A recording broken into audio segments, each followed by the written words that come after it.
ప్రకటన గ్రంథం 2వ అధ్యాయం 17వ వచనం సార్. ఆత్మ చెప్పుచున్న మాట చెవుగలవాడు వినుగాక. జయించువానికి అదిగోండి, జయించువానికి మరుగైయున్న మన్నాను భుజింపునెత్తును. మరుగైయున్న మన్నాను భుజింపునెత్తును. జయించువానికి, అబద్ధ బోధన జయించిన వానికి, అబద్ధ బోధన అనుసరించడంలో జయించిన వారికి, తర్వాత మరియు అబద్ధ బోధన దిద్దడంలో జయించిన వారికి ఆయన ఒక స్పెషల్ గ్రాంట్ ఇస్తారంట. ఏమి ఇస్తారంటున్నారంటే వాని చేత మరుగై ఉన్న మన్నాను భుజింపనెత్తును అని అంటారు. అసలు ఇశ్రాయేలు అరణ్య ప్రయాణంలో మన్నాను భుజించారు. అది వాళ్ళు మాత్రమే భుజించారు, అన్యులు భుజించడానికి కాదు. దేవుని నిబంధన ప్రజలు అరణ్య ప్రయాణంలో ఉన్నప్పుడు వారు భుజించటానికే, వాళ్ళతో పాటు ఉన్నటువంటి దాసులు భుజించారు, వాళ్ళ ఇంట్లో పని వాళ్ళు భుజించారు, వాళ్ళ పిల్లలు భుజించారు. కానీ ప్రయాణంలో ఇశ్రాయేలు ప్రజలు అరణ్య ప్రయాణంలో దేవుడు వారికి భుజింపునిచ్చాడు.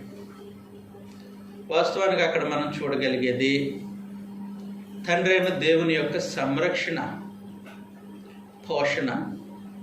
ఎవరికి? ఇశ్రాయేలు ప్రజలకి. ఆయన సంరక్షణ ఏంటంటే రాత్రి అగ్నిస్తంభం, పగలు మేఘస్తంభం. ఆయన సంరక్షణ. ఆయన పోషణ ఎలాంటిదనంటే మన్నాతో పోషించాడు అరణ్య ప్రయాణం అంతా. అలాగే ప్రభువైన యేసు కూడా సంఘానికి ఆయన పోషకుడు, సంరక్షకుడై ఉన్నారు. తన స్వరక్తం ఇచ్చి సంపాదించిన తన జనాంగానికి ఆయన పోషకుడు, ఆయన సంరక్షకుడు. ఎఫెసీయులకు రాసిన పత్రిక 5వ అధ్యాయం, ఎఫెసీయులకు రాసినటువంటి పత్రిక 5వ అధ్యాయం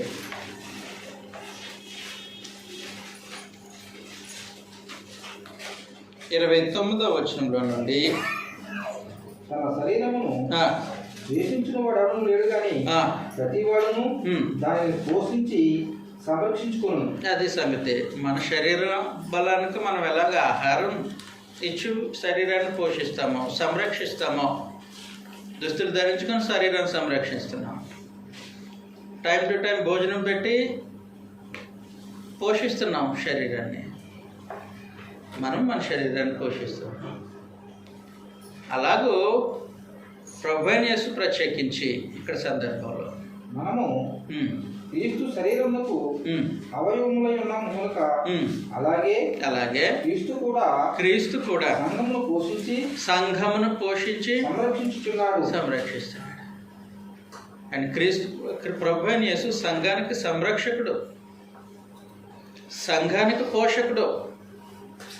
జాగ్రత్తగా గుర్తించాలి. మనం ఆయన పెడితేనే మనం భుజించగలం,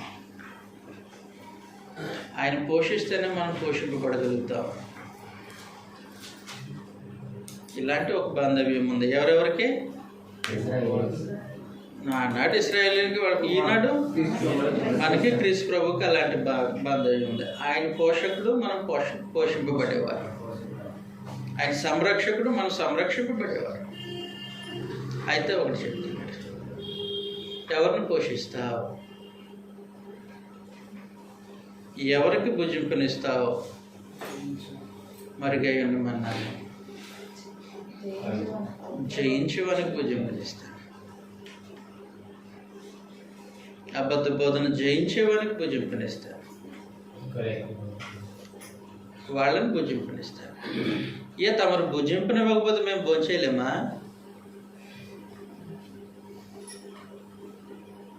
తమరు భుజింపనివ్వకపోతే మనం భోజనం చేయలేమా?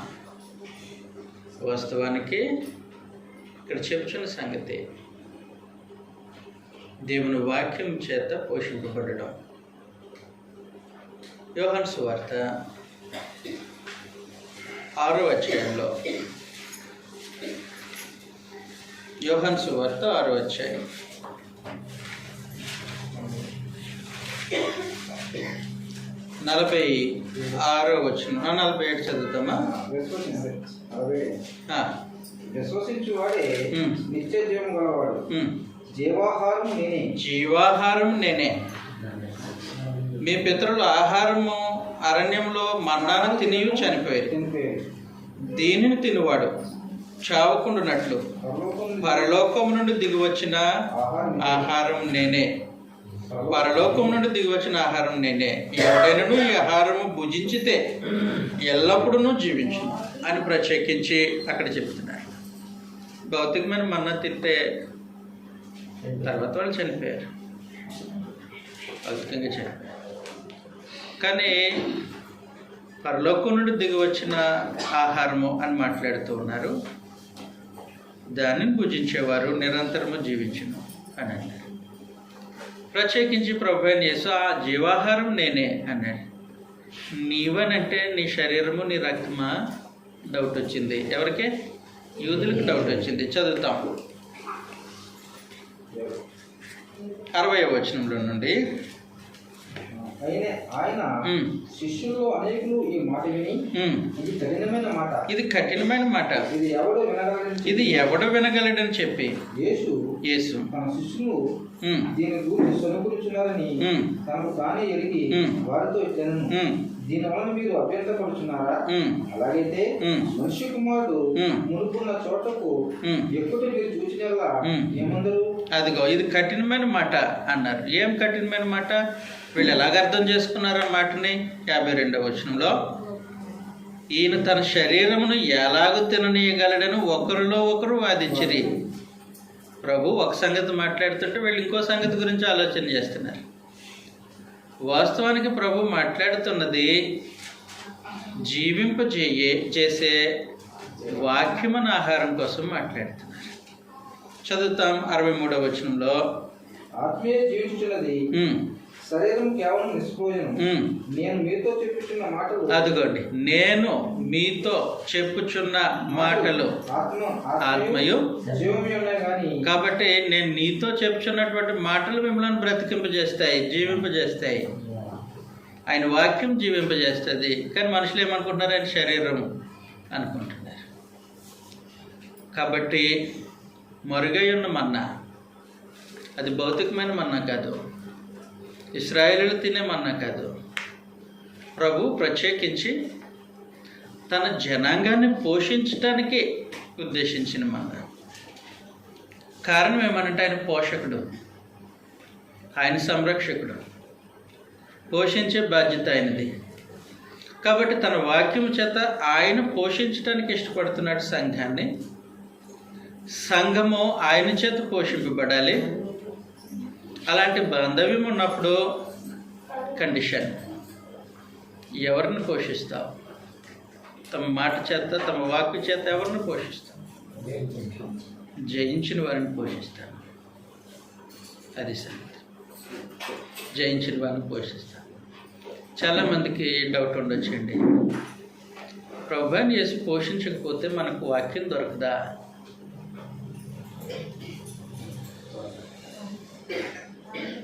ఆయన శ్రద్ధ వహించి నేర్పించకపోతే మనం వాక్యం వినలేమా? మనకు వాక్యం దొరకదా? ఆయన మరుగై ఉన్నాన్ని భుజించనివ్వకపోతే మనకు మనం భుజించుకోలేమా? నాకు చెప్పాలి మీరు.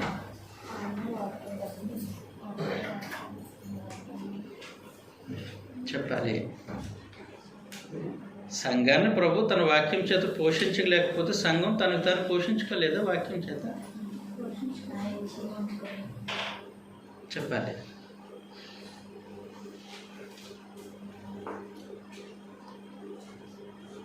అది సార్ శ్రీనివాస్ గారు చేసుకోలేదు. దీనికి ఆధారం ఉంది బైబిల్లో. ఆమోస్ గ్రంథం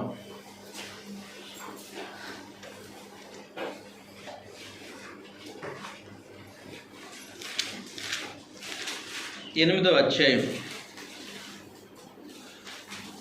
11వ వచనంలో నుండి. రాబో దినముల యందు దేశంలో నేను క్షేమం పుట్టింతును.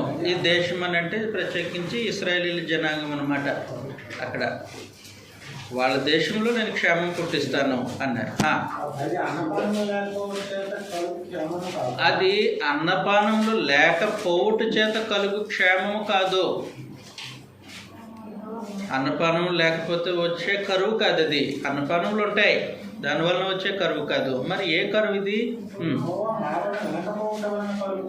యెహోవా మాట వినకపోవుట వలన కలుగు క్షేమముగా ఉండును. ఇదే యెహోవా. తర్వాత వచ్చినారు చదవండి. కాబట్టి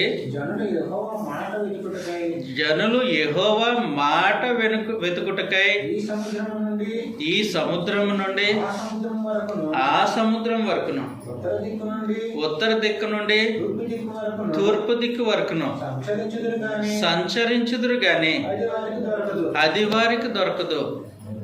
ఏం దొరకదు? యెహోవా వాక్కు, దేవుని వాక్యం దొరకదు. ఆయన అనుగ్రహించకపోతే ఉత్తర దిక్కు నుండి తూర్పు దిక్కుకు ప్రయాణం చేసినా దొరకదు.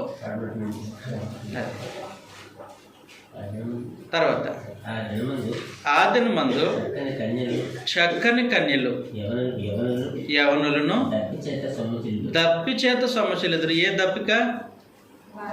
దేవుని వాక్యము కరువైన దప్పిక. అది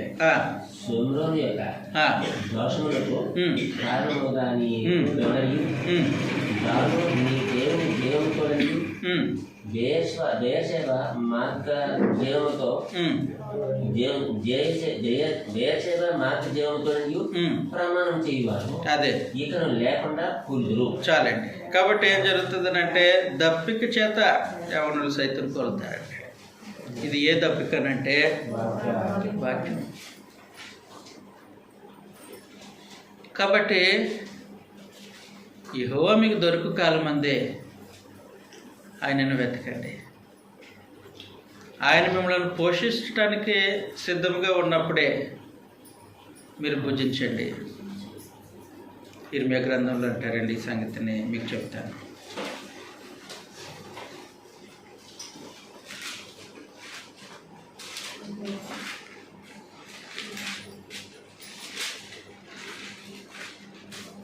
నా యుద్ధ మీకు భోజనం దొరుకును. యెషయా గ్రంథం. ఒక్క నిమిషం సార్, నన్ను క్షమించి, నేను మర్చిపోయాను.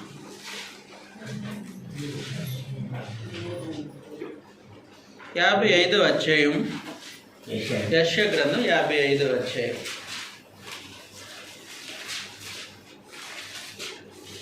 మొదటి నుంచి. దప్పుకొని వారులారా నీళ్ళ యొద్దకు రండి, రోకలు లేని వారులారా మీరు వచ్చి కొని భోజనం చేయండి. డబ్బు లేకపోతే ఎలా కొట్టారు భోజనం? రోకలు లేకపోయినా సరే ఆయన పోషించడానికి ఇష్టపడతారు. రండి. రోకలు లేకపోయినను ఏమును నీయకయే ద్రాక్షరసమును పాలను కొనుడి. ఆహారం కాని దాని కొరకు మీరేళ రోకలు ఇచ్చేద్దరు. కాబట్టి అబద్ధం కొరకు ఎందుకు డబ్బులు తగిలేస్తారు? సత్యవాక్యం కొరకు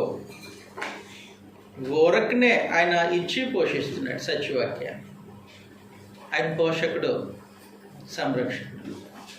సంఘానికి ప్రభువైన యేసు పోషకుడు, సంరక్షకుడు. కాబట్టి ఆయన అంటూ ఉన్నాడు అనమాట, జయించువానికి మరుగై ఉన్న మన్నాను భుజింపనిస్తాను. ఎంత గొప్ప దీవెనండి! ఎంత అద్భుతమైనటువంటి ప్రోత్సాహం. అబద్ధమైన విషయం తిని చనిపోవడం ప్రయోజనమా? మరుగై ఉన్న మన్నాను భుజించి నిరంతరము జీవించడం ఏది క్షేమం? కాబట్టి అబద్ధ బోధను భుజించి ఆహారం కాని దాని కొరకు ఆహారమైన ప్రయాసపడి మోసపోయి భుజించి మోసపోతున్నారు, చనిపోతున్నారు. ఆత్మ సంబంధంగా చనిపోయే పరిస్థితి. మారు మనసు పొందండి. బోధ విషయంలో మారు మనసు పొందండి. అబద్ధ బోధను అనుసరించే విషయంలో మారు మనసు పొందండి. మిమ్మల్ని పోషించే బాధ్యత నాది, సంరక్షించే బాధ్యత నాది. మరుగై ఉన్న మన్నాను మీకు భుజింపనిస్తాను. ఎంత గొప్ప ఆనందం! చదివేసేద్దాం. జయించువానికి మరుగై ఉన్న ఆహారంను మరుగైన మన్నాను భుజింపనిద్దాం.